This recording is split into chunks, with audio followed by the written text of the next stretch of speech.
na chuan kan social tu kan som don to anga pastor chotil ram ha ka ali so krista mangin kalosome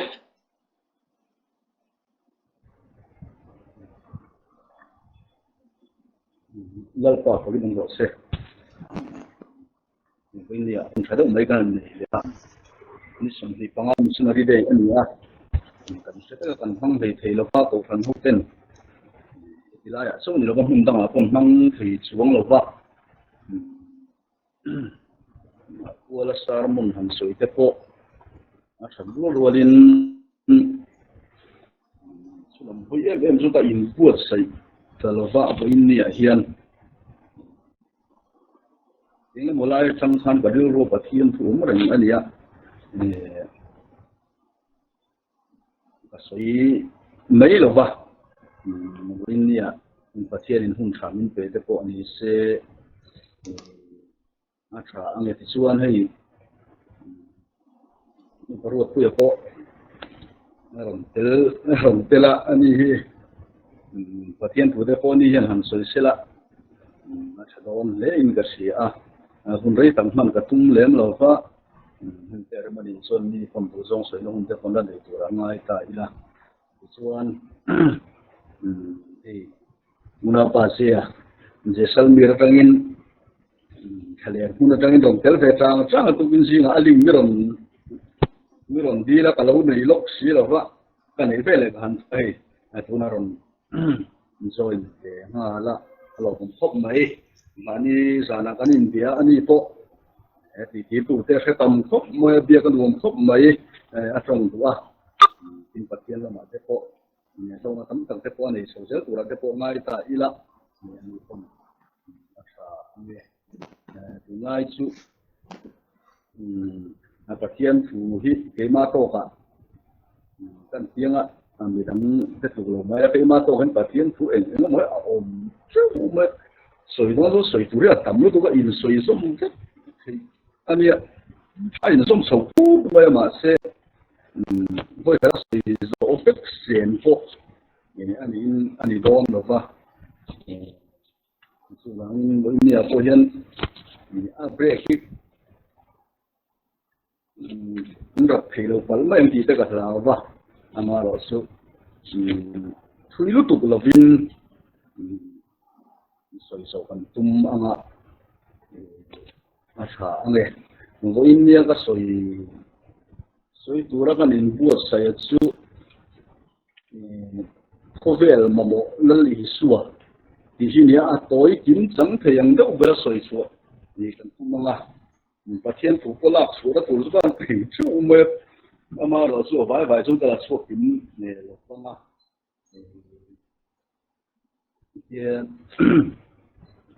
video kal tang te ni a ni kan soi zung sung hi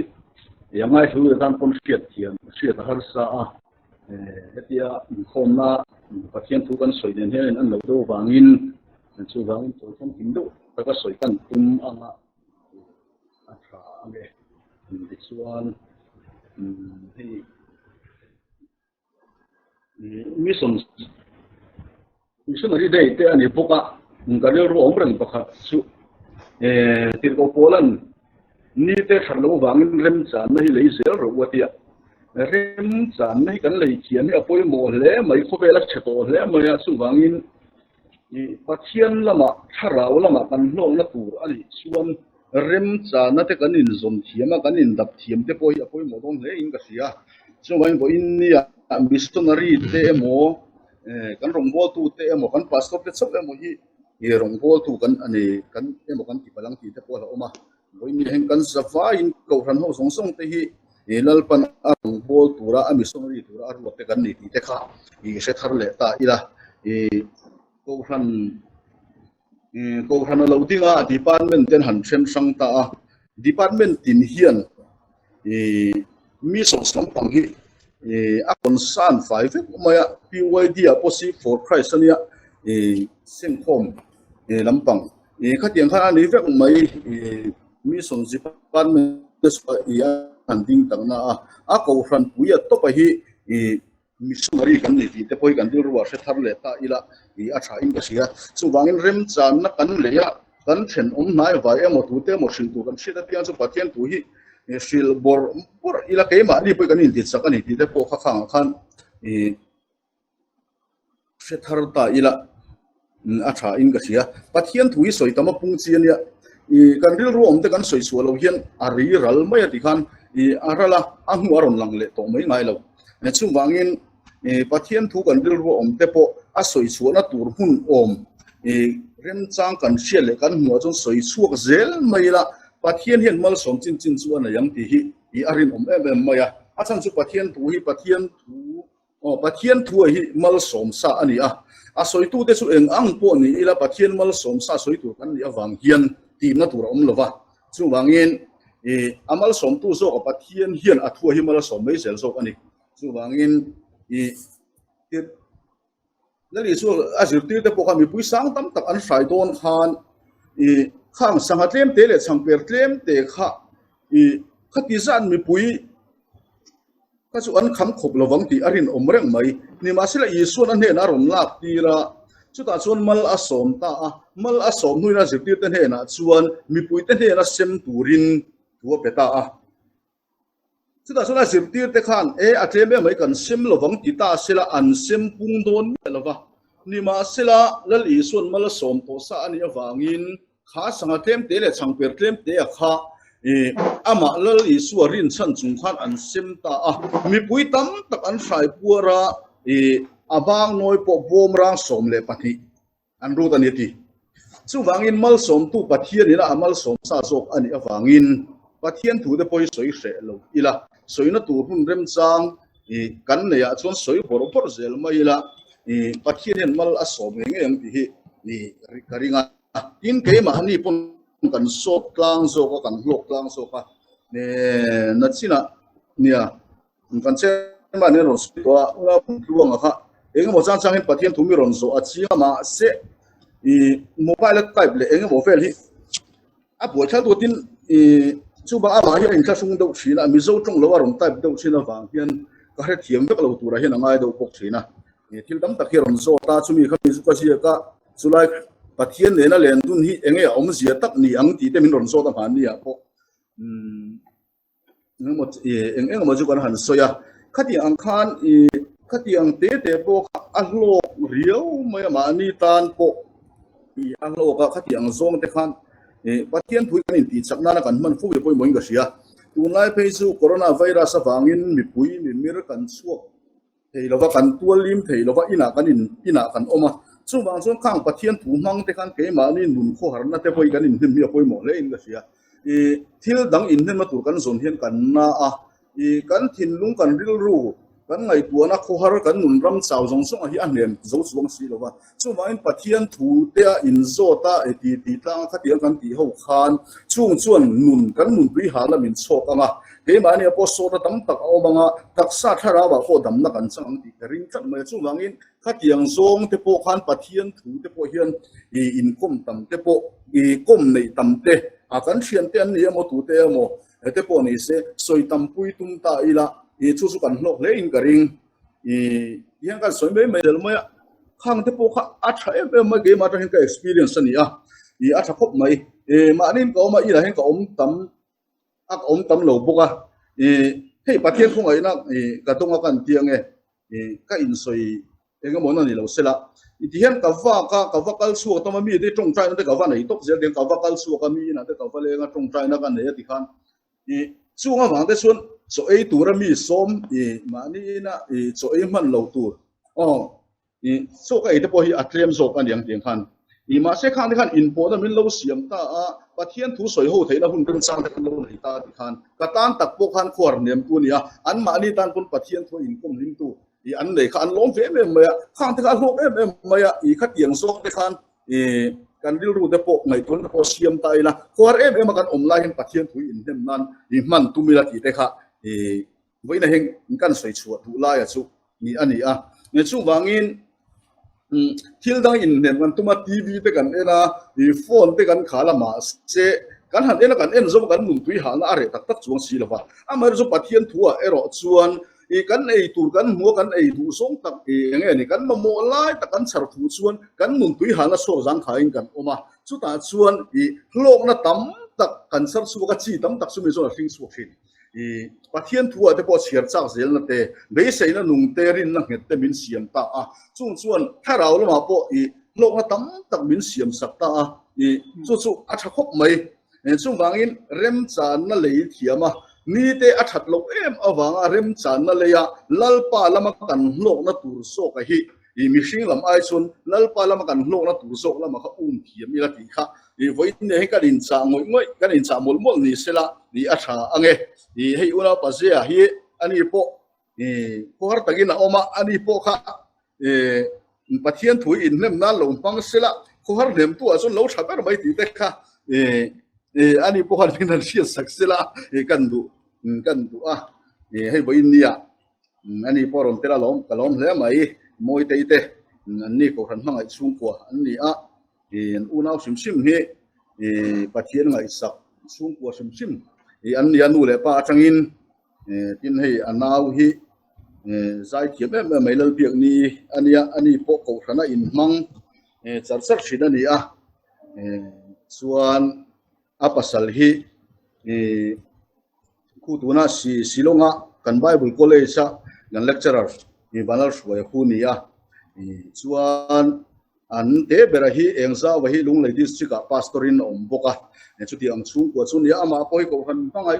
tak mai sa khomi tak mai ani a munna taka tangin tilai an ron telve sam sam sel te hi ro pui le in ka sia chung te chu kan soi kai tel bok ni se a tha ange pathian thu kan chia range ni thu ma ka nga ta dewa mino se thiam don dia pathian thu ka lo chia range Jeremia bung riat chang som nia han lo chia range Jeremia bung riat chang som nia han ka lo chia range bu seng hun aliam ta ni pui atop ta chan damin kan la om lo kami te ka fanunat na chuan kana ve si ka su na thapan na in mi fuan ta gili ta thingnai dam doi om lom ni le chuta chuan tidam tu om na nge enga tinge kami te ka fanu a hisel thei lo ilai thoi garil ruwa hian om na rei to a bu seng hun aliam ta ni pu ya top ta chan damin kan om lo kami te ka fanu te an nat na chuan kan na ve si a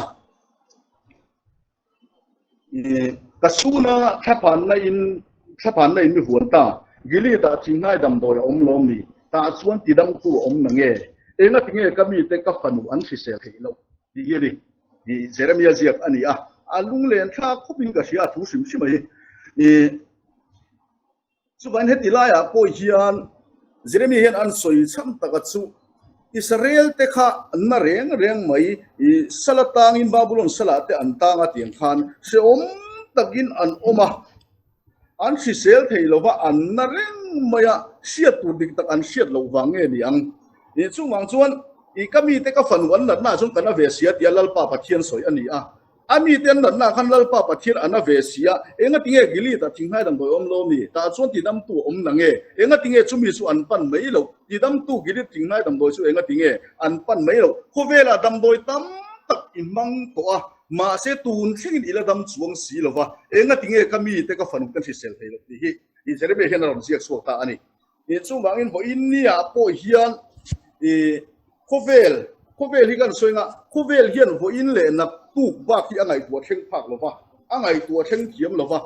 chatuan hol phei chuan eng ma hi aduang thiam lova angai tua so phak lova ani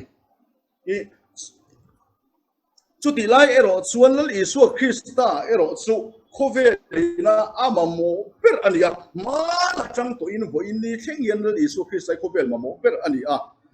nak tu ka tan le chatura tan le le van hian ama mo ber ani kum fu dor ani ti kha kan ril ruwa hian om chiang hot sela atha ange ni suan khovel thiam na i atra kan thir chuan scientist ro pui tak tak ten oma engineer ro pui tak tak ten oma thil mu suak tu tam takan oma chung te chuan an ngai tu na chuan khovel mamo a hian lal iso khista hi voi khat mai an la chiar tel mai lo re chu chu khovel khir dan ani chu wangin khovel ram ro pui te po anin tlan siam na per a chu eile in te ral thuam nei that ti te sil le fe le sum le pai nei tama ho sak an nia chumi ba ka ruam ban na in rail bon tha infrastructure thatak tak nei te kha khovel ina amamo nia I an ngai chu ri ta ni khovel ram ro pui tak tak G7 ten te G20 ten ti a di khan khovela the economic ram ro pui ho te anin nu khom na po het an soi pe su in sum don ton na te I khatianga amma ay mason na zel tura yan kal thena tu an ngai tu ber ania ma se chu an ngai tu na chuan mithiam pui miro pui tak tak an om china even security council te po an thu khom china khovela miro pui an president rulte prime minister rulte I an thu khom ma mithiam la miro pui tak tak an ni ma se chu mi de chuan voi ni theng hian khovel ma mo hian la li so khisa hi an na siar tel ngai lo re chu wangin khovel hian eng tika malal isu khista hi khovel mamo berani hi an se chu don lo re nga chu wangin kan bible ero chuan kan bible mi sildana chuan chung chodang ral song atia chung su eile inte sille fen tur song kha lal isu khisan chodang ral u min phes u ati chung su chodang ral ati ni lal isu khisan achan chu khovela kan dam chung chu kan nom sanga tur ania chatuan adai lo wangin chung chodang ral chuan kan dam chung chawi min dai dona kan thi nu tharau ram I thi thei to lo tur atan I eng ma tharau lo ma hlong tur kan nei don lo awangin chung te chu chodang ral umin phe su atia chu ba chon li so khisa kan mathai bung ni sang dia I hian asoita a mishing hi chang chobin anung lova pathian ka a thutin chuakin anung so ram atani dia bola na khem lai khan lungkha changa chantira ei mei ta che tia ril tram em ni somli le jan somli themin om ni ma sina li so christian a chana chuan mi hing hi chang chap anu lowa pathian ka thu tin chu so hi anun na chu ani tia silani asoyani apoi mo khop mai voi ni he kan eile in I hetilai romsi ka chuan ro I tirko pola chuan pathian ram chu eile in thuwa ani om lowa ati chu pathian ram chu eile in lam thu ani lo ti bola pon mi lo shi a chiang ko mai tero chu wangin voinen kan eile in kan sille fen hian kan mun na tak tak asil lova kan mun chu ne kan kharau mun rama eng ma ti thei anei lo awangin chodang ral ani awangin chang chapin kan mung lova pathian ka thu tin suak he bible thu so hi kan mun na tur so a chu ni wangin I chu bi so ka su en turin min tia chi chon la li so ki sa kan so na bung so pali cha ru ka chuan he ma hi kong le thu tak le nun na chu ka ni tia kong ani a nunna ani a thutak ani boka chu mai kan nunna tak sok tura chu wana tanga changnung lo chu la isu krista so ka khani ti alang chiang nei in ga hia ti chuan hebrai buk so pathum chang ri da chuan isu krista chu nimina nen voina nen kum kwa point adang lam lo phang ati awang in kovela thil ro pui le thil munom kan ti song atei an na ral fek dona ti bo ral an lom dona ni ma sel isu krista chu hi nimina nen voina nen kum khu po dang lam lo tur om chun chu ri ta ani chu wangin khovel hian ama mo em in na na tla la isu krista hi bel tak ani zia heng ko tang ko hian I alang siang le in ka sia khovela chuan mi ro pui te mi ming thang te in do na tual so la mi sat khokhen mi huai sen tak te po kha mual an lo liam to Alexander the Great te ngai po tuna chuan hele ya hian vei vuta an ri ral to an tham ral to ani miro pui tak tak an tam kho mai Hitler te po an niang enge ni General Nelson te ho te po khovela ro pui tak an lo ding chuaka khovel an opa ram ro pui tak an dila ni ma sila boral ni an neya an thole to lova an ral rai mai chu hok te su jin chu ti rualin khovela mel thak an ti em mel thak awanga khovela mi ming thang voi hetilaya India ram kil khora hetilaya noti sapo te po in mi te po ina kan lo mel siat ve pha kho te po entinan Lady Diana kha a mel tha khop mai tro an in nei te po kha aro pi no pang te kan ni TV here a chua kan en ve ni tin aboral te po khan aro pui khop mai vui tu nei ro pui khop mai ro pui tu bi pui ang tam lu tu khang mel tha te po kha an mel tha khop mai an wang lai suan ni ma sila khovel ani awangin an ral le nga la ni kha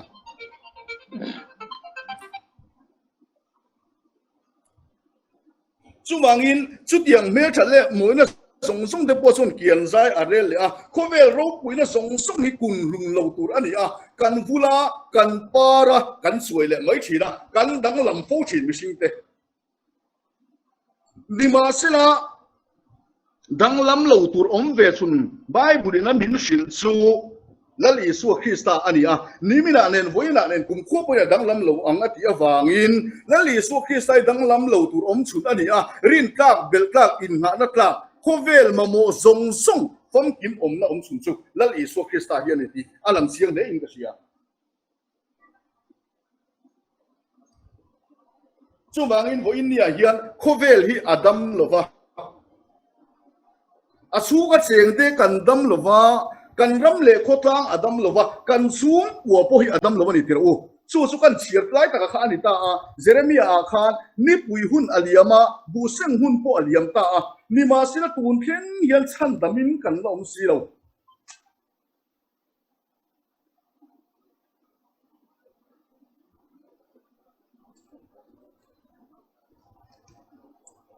với ní thằng yên chân đâm in cần là ôm lầu kami te ka falu nat na chuan kana ve sia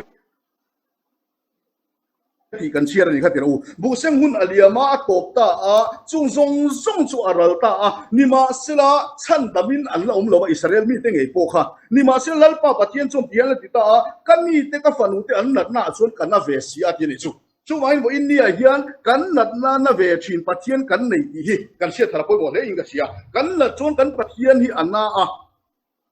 chu mangin ani chuan kan mamo te kan that pui dan to ang tur zela min pe ka bin idam hi i kan pathian du dan chu ani ta ani chu mai voi nia la li so Krista chu bi kan dam na tur kan mamo kan in hum him na tur om chun ani a akut pa ro pui su nga hian ka himani ti hi voi ne hel iring lel lo bang chu mai tun i sian le nga kan sia i kan siang khovel a chok buaya he si hian coronavirus hian mitin kan buaya million mi hosa mite atu mai po hi kan buaya kan mang angani khobela mang anga rum tak set ani chu po chu mi tam hu tham lo sik te ro te ani a sung laga chun min chan him te to chu lali su Krista kan pathian ro puisia pathian chak zia hi i alam siang de in ka sia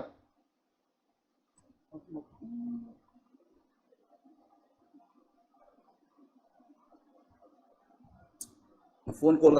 arong kal se ka kan boi da bani khamin lo the thiam don ni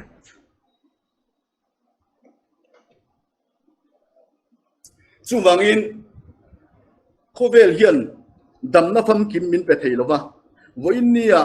kan dam lova dam do ina kan voin en tira ri lo te tan chu kan dam ve mai thin ni ma sia dam len na then chuang lo kan dam kan na le mai thin tam ta su khowela dam na kan zonga ma se chu dam na chur bei dom na bei min thena ram la tak taka om be ya ten tia kan sara wangi kan kala ma se chu ta chuna en kol thei lo kan tia bei dom takin kan lo hole ta chu khowela dam na kan zul thin chu ani dan phung ani a kan dama kan na le mai thin dam na fam kim dam na tak tak bi khen thei chu lo ani chu wangin kan dam len na tur chatuan nu na kan nei theina tur zo ka chu Isu Krista ani a ama chawa hi kan dam na fam kim tur chu ani ti hi voinia hian kan ril ru om se a thain ka sia chu baina siam tu suan khowela tui kur choi turin ka kala ma se a tui ka in theilo khina tur lo ni ti chu mangin khowela hian dam na tur kan zo kan tharau dam na tur kan zo ani chuan en ting lai ma hian kan bulowanga kan taksa dam na tur ero chu lalpan na chokna ta na min siam sakte po di mana da poina kan vakala reilo te kan vein en tir kan dama ni ma sila dam to sia kan ma le mai thina hi tiru chu mangin dam len na khovel hian min pe tak tak don lo chu mai na li suan samari mai chian he na khan tu po he tu ina piang chu an tui hal le angati chu khovel tui an ya wangin kha tui sun chua zakoba tui sun chua nge ya tui ami tui in te po kha an tui hal le don ani ti la li su Krista hian a soi chiang le in ka sia ni ma se na la li so Christian ti hian na ko vela tui kan in don chuan tui in tur tam khop mai kem te kan soi koi lok tiang ko vela hian sum le pai nom chen na duam na hian chin lem anei lo ba ko vela mi ho saber ber te po hian a ai tam le zual so nei tumin i ma an la ta ten chin lem anei lo ba du to i ni kan nei lo re reng chu mangin i midam takhian an soi china sum hi han zia kila ato bai total emo khoya mo e bil siam na po ni se e an han sia ka nuai enga mo sa po ni se ba hian only hi an sia kal kal jan ti chu nuai enga mo sa po ni se to ba only an sia ka chu chu e an ti se la chu a dang zel du da wang ni en ti a e atak tak ni nge ni lo bai su ka se lo ba i a om ang khop mai tra e chumangin moi nia hian ramro puite poina in ta sia ber chu ro pui zo thil ti thei zo thu nei tu zo ni ani a misinga po chung chuan in it sing na athena i enga ni chung pu po ni sing na athena thokhowa po in rem lo na sia ba sang zo e thazo fel zo ni in chu na ko veli na khata chumain ko veli chu duam na ina khaton chumain ko veli hian e en ting lai man kan tui han na min so zang khai don lo bani chu ma chu la li su Krista chuan tu pok an he na tui ka pek tur tui in a piang chu kum khua in an tui hal le to lo banga an ko chunga tui na alo manga chatuan thing na chik sobanga te ni chu dal pa pagi rom ro se chu mangin la li su Krista ne na mi zo kai kan chan tu dik ta ka chu ni a chu tha rau kian na li su Krista ne na kan don chuan kan ko chunga tui na alo manga chu chuan chang thar min siam sakanga van kheng purin e ta suin petrol ani chu mangin kan taksa a nam na rei reng mai la ama ring tu te le sei tu te chu Krista kan dam kan jela na tuar chung po in lungoi na limna ama chun kan nei chin avan ro pu em lal pa phogin om ro se chu mangin kan til run na te kan har sat na song te kan boi em tu te he mani kan in mangai ava kan in ko ai song te po hi adam na fam kim nei ko sul Yesu Krista ari bangin voi ne na Yesu Krista nen panila chu da chuan e kan dam na au don ani chu bangin i thara wa dam theina na Yesu Krista pan la ti dam tu la Yesu Krista ron pan vela huna hian i dam na turin na Yesu ti dam tum che in anga reng che a in mamoti ka piang in chan pui var tu nai rang ani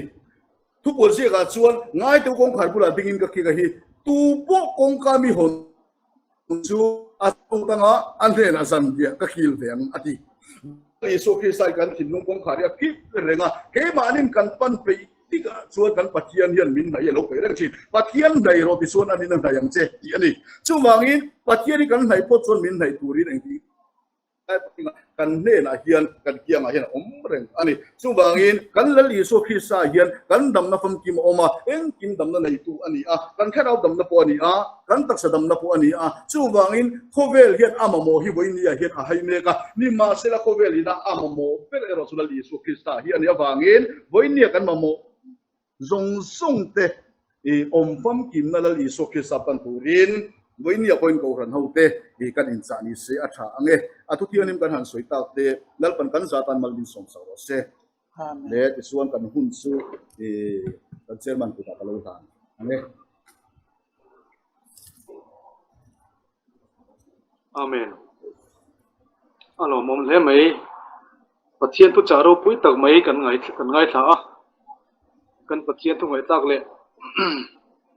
asui tu lalpan kan zatan mal som ro se chuan rongbol tu pol lalpan mal som zel sela mi ai chak zoka rong bol zel thina turin kan rongbol tu pol lalpan mal som se ti kan du sak ani tin hey kan hun nei tun soyang khan upa arwar puya satun lai hi gauhati aron jin lai ania na chungchang thuwa ni jana kanin mulhol maya tin hei tuna omna hotel tangin meron tel pui le sam sama at ro pui khop mai chuwang chuan hun top lam chu kota kan da do nanga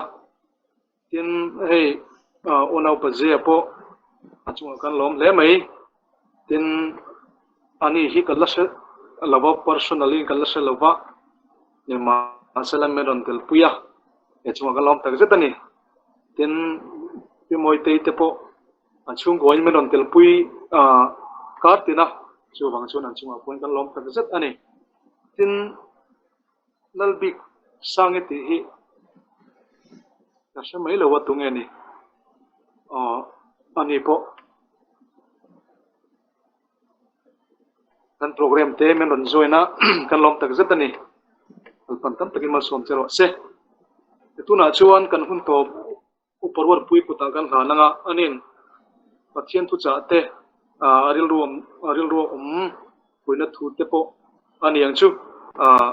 music turin le hun top chong trai na po min man sakal turin liso krista min kan some le ku chairman kalome hey oin chuna kan pastor kan ho tu te du sak na changin hun chang le ho me a ai thla nom hi ka te ve thina ani chi thim to ko tlang e ti ma a sei thiang ha ko tlang e ti ma ron spectator tur hi bit feel a hen min no dot la thina substitute ben taum ha lo ha pai nia lo lima sa te po network thalo ban ma se min shop to thoa pai nia ni na lo thu ko tot wa ne to hati khom hi ini diblugar khom zo te ni wa he ka tan he rem tang thia na tan ma du le ka tan hetel the do lo ania win po ani khom pa ngai an khom tlai se ta go diblugar lam da so ba da kan tana ma se kan lama le min lo kan tai se ta ban kan tel le thea lo ma he now no rin chani mail te po kan huwa ni mania dam lo an zea an mo betia mail thawar wari kan huwa lo ma tuan ona pak plong te po ne la po te po chu kan share thin sela kan tong mother tangin ang lo ma se kanin chet thiam ton thoa ti ba phan ba kha tong fang phan language bang phan alawin tha chung ti kha ka lawa tha chung lo sela lalpa tatlonga ya to testu tong shet lo te point belop lo pa chetin di ha so ha mi midang ton jibri thang ai khanin de tom te chu bangin ani midang dang te po naw nu thi te passport te naw ma san di po here on tel vereng thea ku je wi te ho na pol na chi pe ka bu phot chua le tu kin zinga ru on lam ve bible thu hi chu kan ni azila zel lo le ko nge han tier pon lang lu ta hi chu han sei fak ti har ve bible thu la tak tak te han sia chu ga mi tam takin gan pastor te kan dong bol tu te kal to ten tier tak le om taka han sei thu te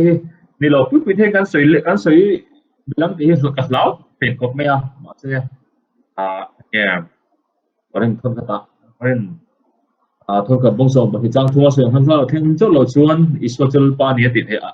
ti the la ma tiang han ta thian he ne ron an pek dan ka in shiat vengan sei ve don ni lalpan sei te malmi so tala le ma sa beri win ni ga ru ron lam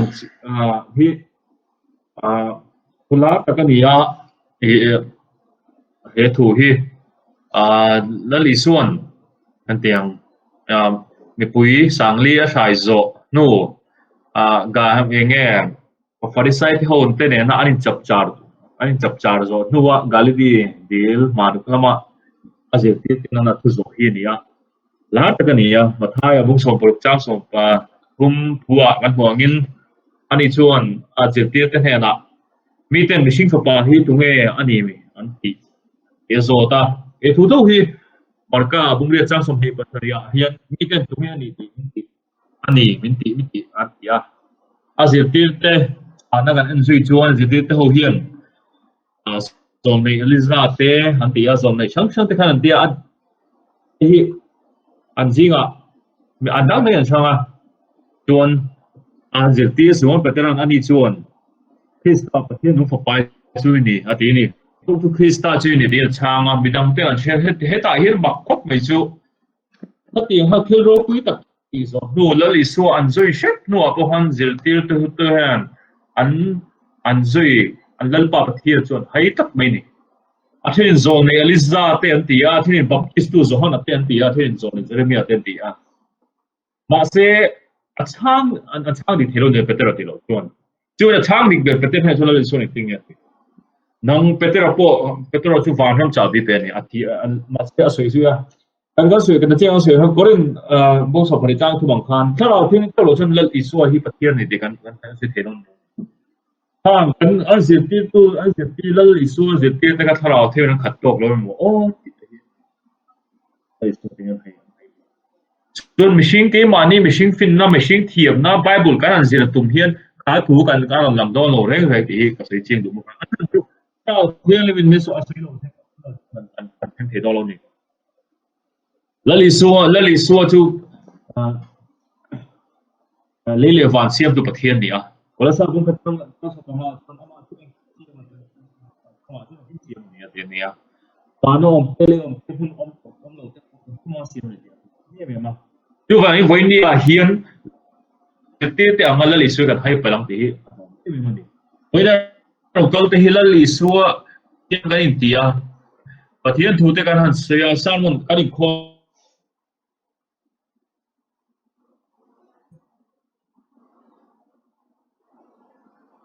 ที่ตามสูตรถ้าเราว่าอินโปละถ้าเราดีละถ้าเราลิสวาเชื่อในกันตามกันสั่งนั้นตัว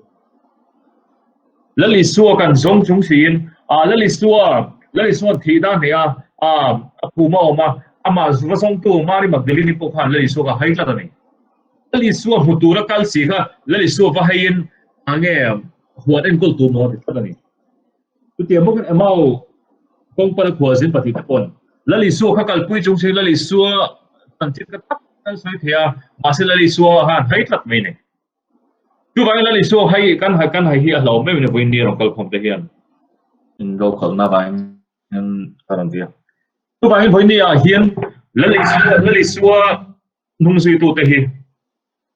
ange lali suwa kan hai ti lo mani tu ti min ange van hole tu ni tur kan ni a van Jerusalem thara lali suwa be tur kan ni a tu va min van ni a hian lali suwa hi hay ông đi học mấy vấn đề,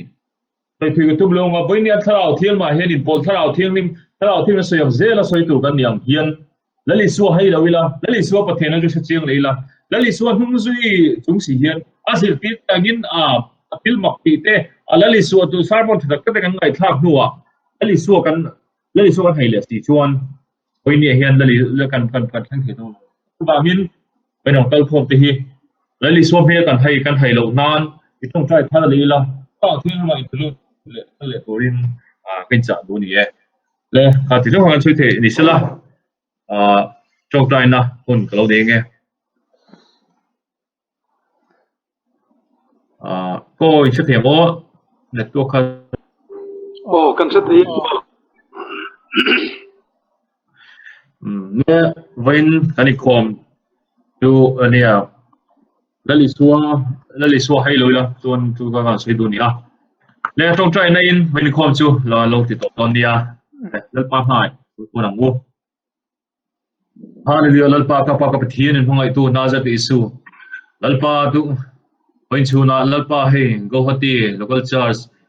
Google Meet hanga in kom program chu lal pa he chim thein min sim level of thu ga shel cha lal pa when ni lam gan pastor te kan speaker te tangin lalpa tu thatak tak ngai tha a hun thatak kin kan hanga ni alom du ko shi pok cheni lalpa venia hian idea buka lalpa mai cham ke lalpa din thelo ma ila nangin helai khobel thiam na ithil siam ai mi thlo i mishing thlok sim thiam na hanga lalpa he khom na hun thatak an chang na bang hen lo ta lalpa dia buka tuan lalpa mai cha tu badin to kan na cha kan ni tung hun na pha lo jong chuan lalpa he kan online ministry hi lalpa min som sak zela lalpa vinia lalpa iram izo zel ni kan shia he covid boy na hian lalpa iram izo na chu dang zo lo ni kan shira lo tu kan ta lalpa tu na hian mitam tak chu lalpa dam lo na wang ten le dam loi na te na court lalpa ni tu dam na pela ti dam tu pathir ni ti na kan le ke lalpa chuan ni lalpa vina rong kal ko te hi lalpa mina nom puila man min som la wena kan thu soi te lalpa kan sop sakla itha miron siam sakla chu itha chu kan dil ruwa kan dil ru lei kan dil ru dong su tu te po lei kan dil ru lei tha siamin itha tu lei tha lu tin lalpa kan kan dam na lo di chuak the sen kan ti ram lalpa kan mai cha kan thu sei te kan chok chai te hena rim ti ron thanks la lalpa kan nang kan thu ju ba tu hai reng ron di thu se ti hena kan di ram gen chen ni Dulu lalpa jadi lela mati po lalpa program tipo kan don sila dung tipo sila lalpa kan program tipo kan som thina turin ya kan tilcia lalpa ni khob zo nu apo lalpa helai member som hoti mong puila lalpa bi thiling te ron lora lalpa Jerusalem thra kan lalpa kan irom kan pe bol thina turin in hena lalpa kan le za thel kan ril ro biron pe thom lela lalpa thora thien hemin lalpa miron bol thar lela lalpa Krista ini ti alpa pathian ni ti lalpa kan pop thale lalpa thon thra themen pol thale turin tung song song lalpa ka pathian ni su yo pina ne chapta dile ti thra themen gele in hena lu e amen Amen. Praise the Lord. Masih ule praise the Lord. masih Allahumma amen.